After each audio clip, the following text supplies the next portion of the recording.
La règle du jeu, même si ça fait que 3 fois, vous la connaissez, j'ouvre un livre, juste pris là, choisi 5 minutes avant, sans préparation, et je le lis pendant 30 minutes.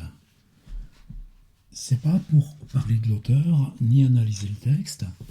Là, il s'agit de Osamu Dazai, si on dit le prénom avant le nom de famille, encore que le mot famille pour Osamu Dazai, on entre très vite dans la complication du bonhomme. C'est son livre le plus connu. C'est pas forcément justement celui qui ouvre les trappes les plus noires. Mais moi aussi je l'ai vu, le mot Fuji. Fuji. Vous ne m'en voudrez pas de prononcer un petit peu mal les mots japonais. Règle du jeu aussi, c'est sans montage. Je lis, on voit ce qui se passe. Donc à vous d'aller voir plus si vous le souhaitez.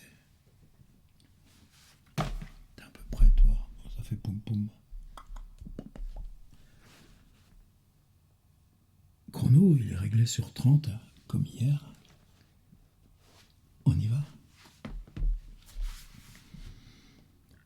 Les pentes du mont Fuji convergent à un angle de 85 degrés sur les peintures de Hiroshige et de 84 degrés sur celles de Buncho. Mais il suffit d'étudier une carte d'état-major pour constater que l'angle des pentes est-ouest est de 124 degrés et celui des pentes nord-sud de 117 degrés. Hiroshige et Buncho ne font d'ailleurs pas exception. Sur presque toutes les représentations du Fuji, l'angle formé par ces pentes est très aigu, ce qui donne un sommet effilé, très élevé, très fidèle. Chez Hokusai, cet angle est d'à peu près 30 degrés, on dirait la tour Eiffel. En réalité, le Fuji forme un angle obtus. Il est tout en pente douce. Avec ses 124 degrés dans un sens et ses 117 degrés dans l'autre, il n'a rien d'une montagne particulièrement élevée, rien de spectaculaire. Il me semble que si j'étais en Inde ou ailleurs, et qu'un aigle vint me prendre dans ses serres pour me lâcher ensuite au-dessus de la côte du Japon à proximité de Numasu, je ne serais guère impressionné par le spectacle de cette montagne. Le Fujiyama, splendeur du Japon. Si les étrangers le trouvent wonderful, c'est parce qu'on leur en a 1000 fois parlé. C'est devenu pour eux une vision de rêve. Mais supposons que l'on aille à la rencontre du Fuji sans avoir été soumis à tout ce matraquage publicitaire. Bref, naïvement, innocemment, avec un cœur qui serait comme une page blanche. Dans quelle mesure saurait-on l'apprécier? Rien n'est acquis. C'est une montagne plutôt petite. Oui, petite par rapport à sa base. Étant donné sa largeur à la base, le Fuji devrait être 1,5 fois plus haut. Il ne m'a paru grand qu'à une seule occasion, quand je l'ai vu depuis le col de Hikoku. Ce jour-là, c'était vraiment bien. Le sommet était noyé dans les nuages. J'observais donc dans la trajectoire décrite par les pentes à la base pour en déduire à quel endroit précis elles devaient se rejoindre. Mais à la faveur d'une éclaircie, je m'aperçus de mon erreur. Le sommet m'apparut avec des reflets bleutés à une hauteur 2 fois supérieure à celle que j'avais imaginée. Plutôt que de la surprise, je ressentis une sorte de picotement et j'éclatai de rire. Je pensais, décidément, le Fuji m'a bien eu. Le premier mouvement de tout être humain devant un spectacle qui rassure tellement il en impose, c'est d'éclater de rire. La tension se relâche tout bêtement. C'est peut-être une curieuse façon de parler, mais je dirais qu'on desserre la ceinture. Bref, qu'on se sent à l'aise. Lecteur, écoute-moi. Si tu es avec ta bien-aimée et qu'elle éclate de rire, tu peux t'en féliciter. Ne le lui reproche surtout pas. La signification de ce rire, c'est tout simplement qu'avec toi, elle se sent parfaitement en confiance et que ce sentiment la submerge. Le spectacle du Fuji, tel qu'on peut le voir de la fenêtre d'un appartement tokyoïte, n'a rien de réjouissant. En hiver, on voit très bien le Fuji. C'est un petit triangle tout blanc, là-bas, à l'horizon. C'est lui. Ce n'est pas grand-chose. Une sorte de gâteau de Noël. Il penche dangereusement du côté gauche. On dirait un navire de guerre qui aurait été touché et dont la poupe commencerait à s'enfoncer dans la mer. Il y a 3 ans, pendant l'hiver, quelqu'un m'avait révélé une terrible réalité. Quelque chose qui pour moi était inimaginable. J'en fus tout désemparé. Le soir, dans mon appartement, je me mis tout seul à vider verre sur verre. Je bus ainsi sans dormir, ne fût-ce qu'un instant. Au petit matin, je me rendis aux toilettes. Et vous voyez comment on le retrouve là, dans Osamu Dazai. Et là, à travers la grille de la fenêtre, j'aperçus le Fuji, petit, tout blanc, et qui penchait un peu vers la gauche. Ce Fuji-là, je ne peux pas l'oublier.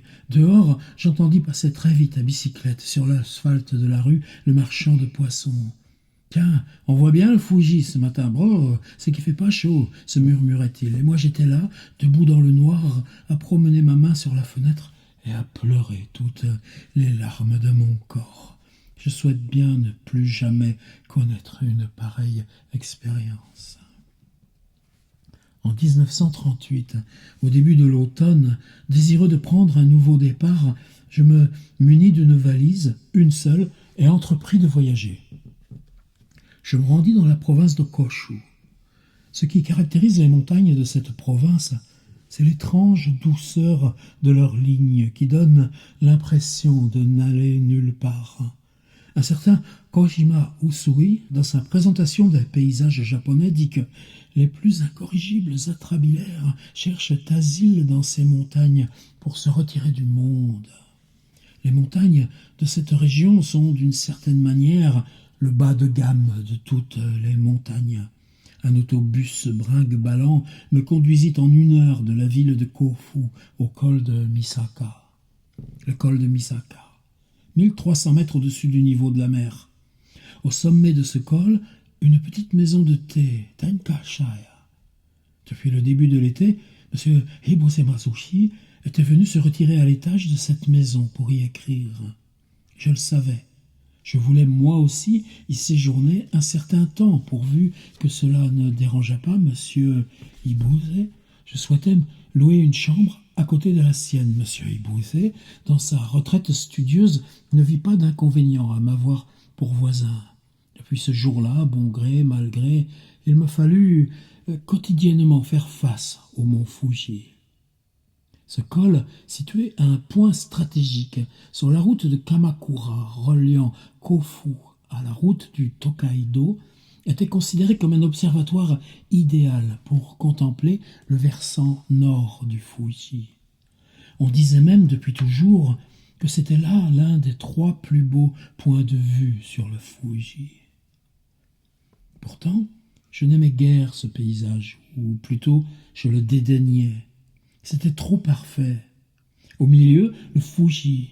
En bas, le lac Kawaguchi qui déployait ses eaux comme une étendue blanche et froide. Et des 2 côtés du Fuji, des montagnes blotties tranquillement autour du lac qu'elles enserraient.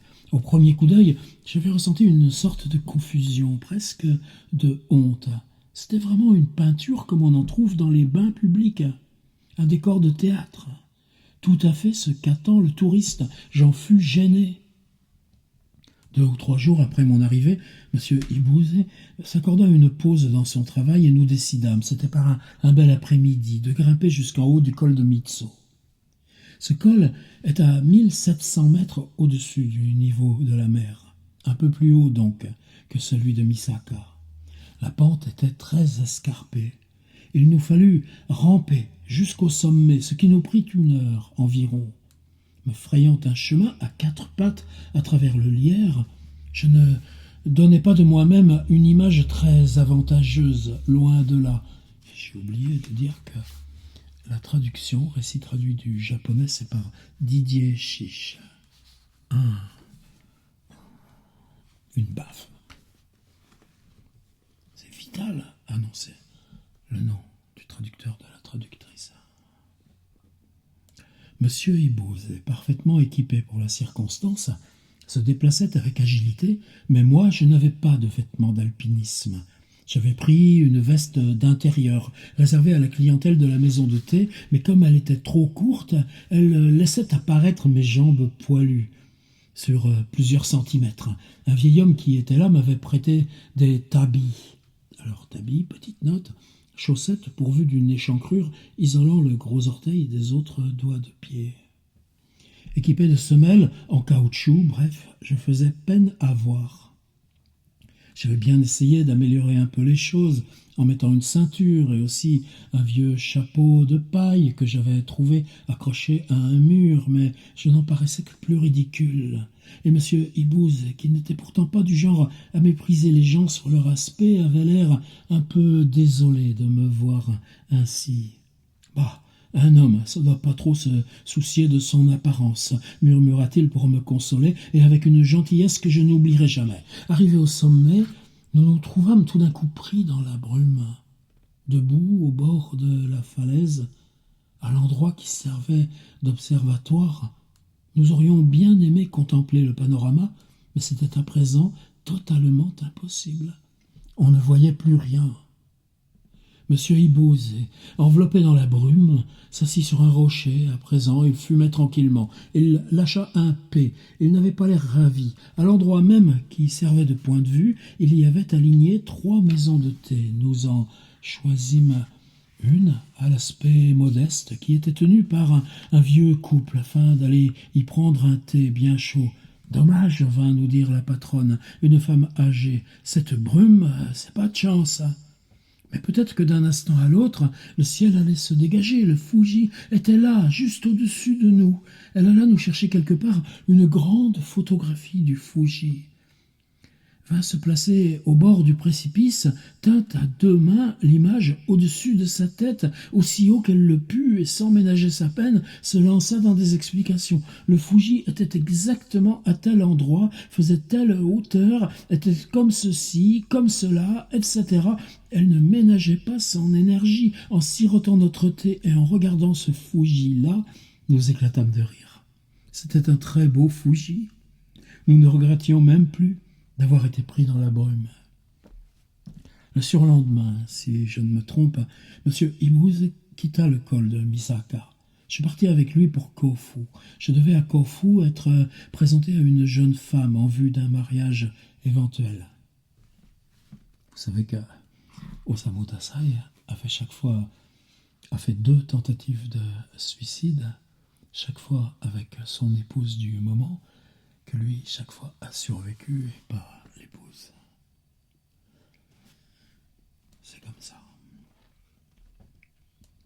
Il m'accompagna jusqu'à l'endroit où vivait cette personne, à l'écart de la ville. Monsieur Hibouze était vêtu très simplement, en habit de montagne. Je portais un kimono d'été et une veste légère. Le jardin était rempli de roses. Accueillis par la mère, nous passâmes au salon. Nous procédâmes aux salutations de rigueur, et la jeune personne en question arriva. Je restai d'abord sans lever les yeux sur elle. M. Hibouze et la mère discutaient comme on peut le faire entre gens du même âge, et soudain M. Hibouze demanda « Tiens, le Fuji ?» Et il regarda au-dessus de moi. Je me retournai et regardai dans la même direction que lui. Il y avait là, suspendue dans un cadre, une photo prise par avion. Le cratère du Fuji. On aurait dit un nénuphar blanc. Je l'observai un moment, repris lentement ma position initiale et jetai un coup d'œil sur mon éventuel futur. C'était dit, quelles que fussent les difficultés à affronter, c'était elle que j'épouserais. Tout cela grâce à cette vision du mont Fuji. Le même jour, M. Hibouze repartit pour Tokyo et moi, je regagnai le col de Misaka. Septembre, octobre, jusqu'à la mi-novembre, à l'étage de la maison de thé, lentement mais sûrement, je poursuivis mon travail. ayant pour tout interlocuteur et jusqu'à l'épuisement ce paysage que je n'aimais guère, l'une des trois plus belles vues, l'une des trois plus belles vues sur le mont Fuji. À une occasion, il me fut donné de bien rire. Un ami à moi, une espèce de romantique chargé de cours dans une université ou quelque chose du même genre, était venu au cours d'une excursion faire une halte à l'endroit où je séjournais. Depuis le couloir situé à l'étage, nous étions tous deux à regarder le Fuji. C'est vraiment tape à l'œil, c'en est vulgaire. On a envie de dire Madame Fuji. Tu crois pas? On n'ose même pas le regarder en face. Ainsi parlions-nous, avec effronterie, la cigarette aux lèvres. Et soudain mon ami s'écria « Regarde, c'est pas un moine, là ?» Et il me fit un signe de la tête. Enveloppé d'une robe noire et muni d'une longue canne, il y avait un petit homme d'une cinquantaine d'années qui passait le col à pied, levant régulièrement les yeux vers le Fuji. On dirait Saigyo au pied du Fuji. Il ne manque pas d'allure, fis-je alors, plein d'émotion à la vue de ce moine. C'est peut-être un saint homme. Tu rigoles, c'est qu'un mendiant, répondit immédiatement mon ami. Non, cet homme a vraiment l'air d'être au-dessus de toutes les contingences terrestres. Il y a de la dignité dans sa démarche. Maître Noin, dit-on, a écrit ici même un poème en l'honneur du Fuji et... Il m'interrompit en riant. De la dignité, tu parles, regarde un peu. Ce maître Noin, là, pris à partie par le chien de l'auberge, ne savait plus où donner de la tête, scène pénible qui inspirait le dégoût. C'est vrai, répondis-je déçu.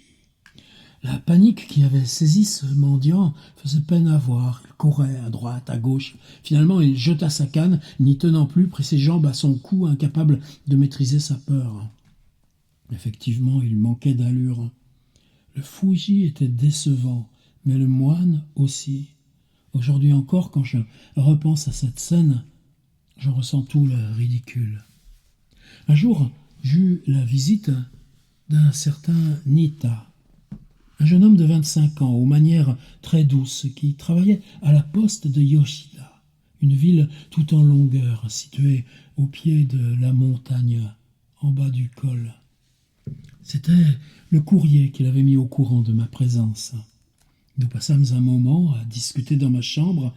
Nous nous sentions déjà à l'aise et détendus lorsqu'il me dit en riant « En fait, j'avais prévu d'amener avec moi 2 ou 3 amis, mais au dernier moment, ils ont renoncé à m'accompagner, et tout cela à cause d'un livre, celui de M. Sato, qui vous dépeint comme un décadent. » Tu vois le retournement?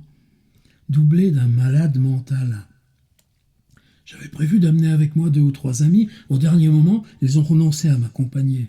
Et tout cela à cause d'un livre, celui de M. Sato, qui vous dépeint comme un décadent doublé d'un malade mental.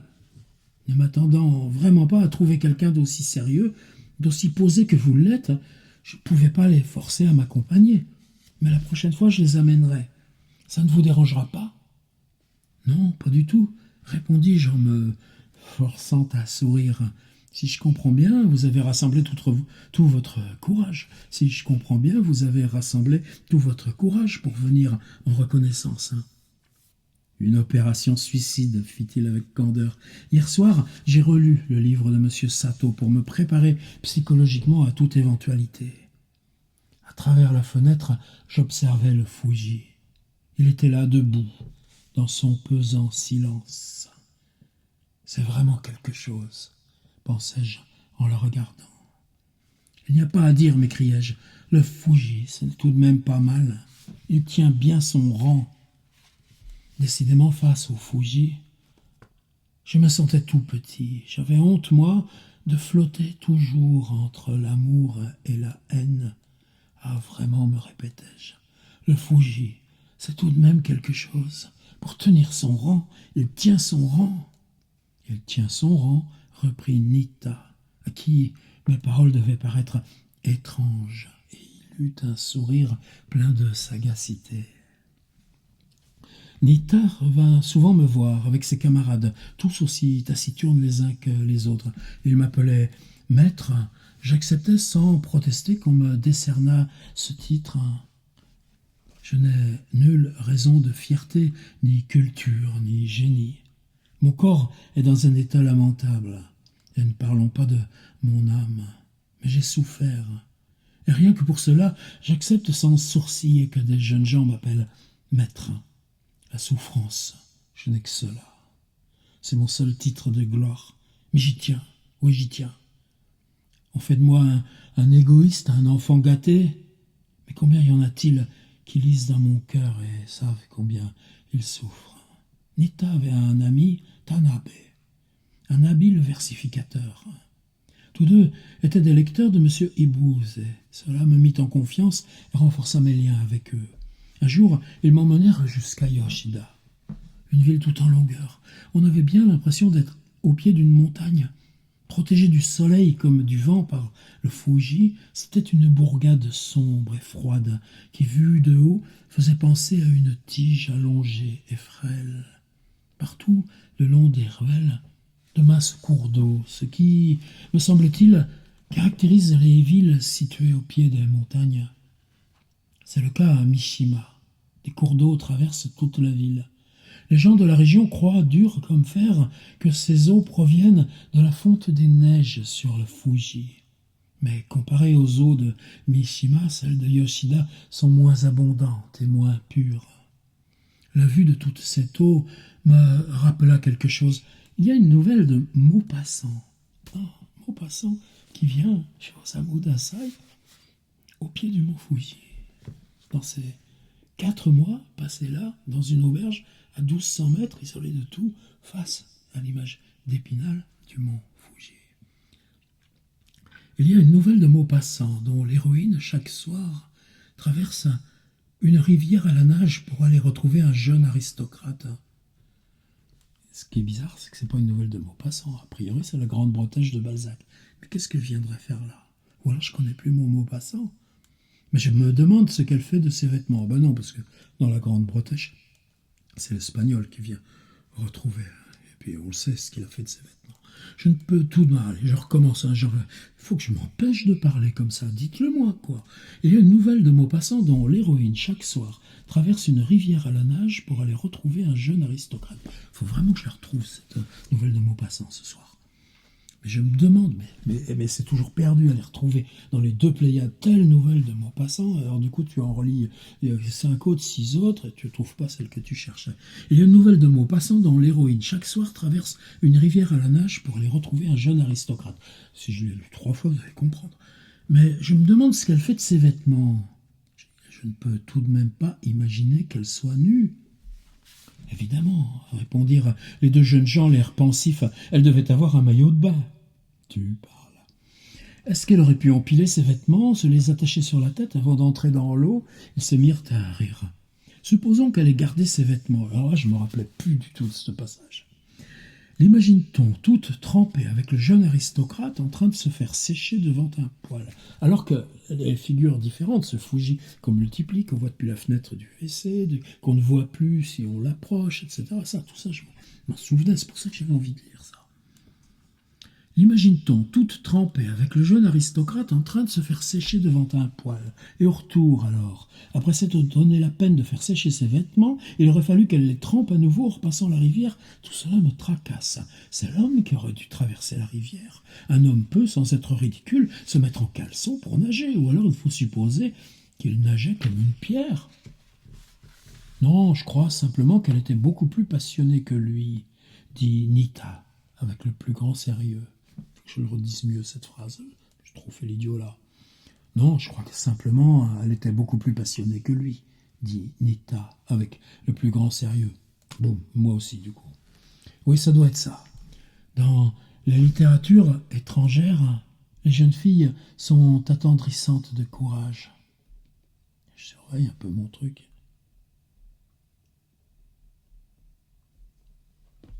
« 7 minutes, on a le temps. » Elles n'hésitent pas à franchir des rivières à la nage pour aller retrouver l'homme qu'elles aiment. Il n'y a rien de tel dans la tradition japonaise. Vous vous souvenez de cette pièce de théâtre dans laquelle une princesse et son bien-aimé, vous avez vu comme là, en revenant au Japon, Tout d'un coup, le registre de langue change. Osamu Dazai, c'est ça. Chaque figure narrative correspond toujours à un mode. Chaque figure du récit correspond toujours à un mode narratif qui saute de façon discontinue.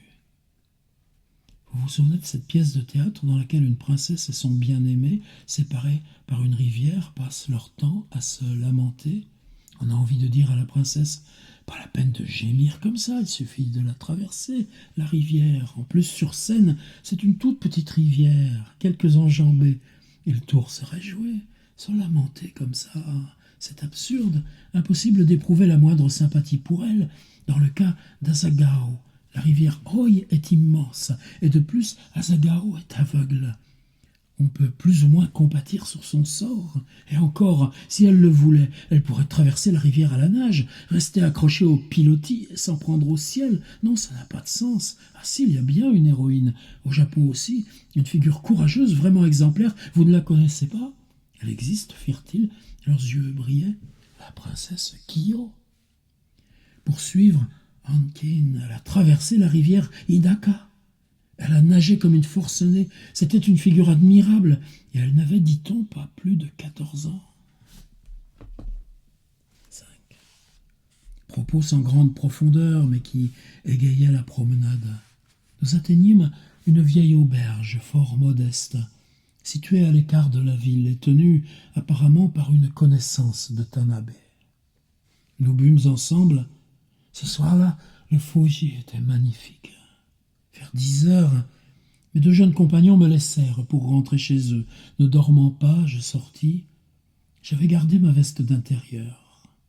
La lune jetait un vif éclat sur le paysage nocturne. Merveilleux spectacle.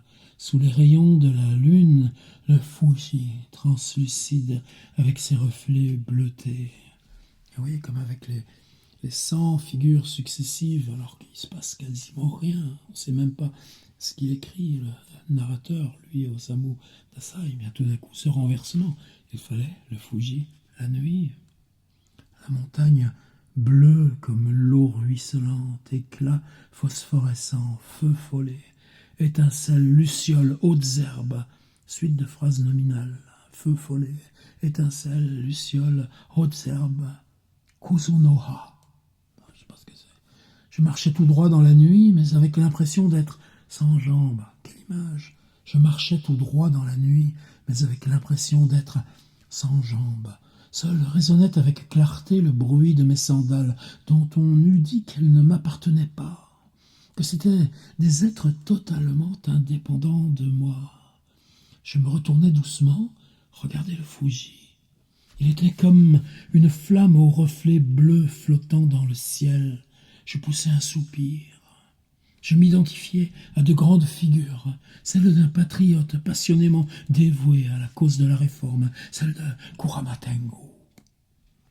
Prenant un peu la pause, je croisai les bras dans mon vêtement et continuai ma route. Je me croyais vraiment beau. Je marchai un bon bout de temps. En chemin, je m'aperçus que j'avais perdu mon portefeuille. Alourdi par son contenu, une vingtaine de pièces en argent de 50 cents, il avait dû tomber des plis de mon vêtement. Curieusement, cela ne me fit ni chaud ni froid. Je n'avais plus d'argent. Eh bien, je n'avais plus qu'à regagner le col de Misaka. Je continuai ma route. L'idée me vint tout d'un coup qu'en revenant sur mes pas, je retrouverais mon portefeuille. C'est ce que je fis, nonchalamment, les bras toujours croisés. Le Fuji, la lune dans la nuit, le patriote, le portefeuille perdu, tout cela faisait une belle histoire. Je le retrouvais, mon portefeuille. Il était là, brillant, en plein milieu du chemin. Bien sûr, je le ramassai et regagnai l'auberge où j'allais me coucher. Le Fuji m'avait ensorcelé. Quel idiot j'avais fait ce soir-là. J'étais complètement dépourvu de volonté. Aujourd'hui encore, quand je repense à cet épisode nocturne, je ressens un goût étrange et comme l'impression d'un intense épuisement. Je passai donc une nuit à Yoshida et regagnai le lendemain le col de Misaka. La patronne de la maison de thé m'accueillit avec des sourires chargés de sous-entendus. Sa fille de 15 ans fut toute froideur à mon endroit. Pour bien leur faire comprendre à toutes deux, sans en avoir l'air que j'avais été sage, je me mis de mon propre chef à leur raconter dans tous les détails ce que j'avais fait la veille. Elles ne m'avaient pourtant rien demandé. Le nom de l'auberge où j'avais dormi, le goût qu'avait le saké de Yoshida, le Fuji sous la lune, l'histoire du portefeuille. Je ne leur fis grâce de rien. La petite retrouva son entrain. « Levez-vous, monsieur, venez voir. » Un matin retentit une voix stridente. La petite était dehors et m'appelait. Je me levai donc avec peine, sortis dans le couloir. Elle était si excitée qu'elle avait les joues toutes rouges. En silence, elle me montra le ciel. De la neige. Ah, pensai-je, la neige est tombée. Le sommet du Fuji était d'un blanc scintillant. Le Fuji, même vu d'ici, c'est tout de même quelque chose très beau, lui dis-je. Mais elle, non sans emphase, n'est-ce pas merveilleux? Et elle ajouta en s'accroupissant, le Fuji, vu d'ici, ça vous déplaît toujours autant? Comme je lui avais souvent enseigné que le Fuji était désespérant de vulgarité, elle cachait peut-être au fond d'elle-même une certaine amertume. Eh bien oui, il faut de la neige pour que le Fuji se transfigure, lui répondis-je, le visage grave et faisant mine de reprendre mon enseignement. Sans quitter mon vêtement d'intérieur, je sortis faire quelques pas du côté de la montagne et ramassai à...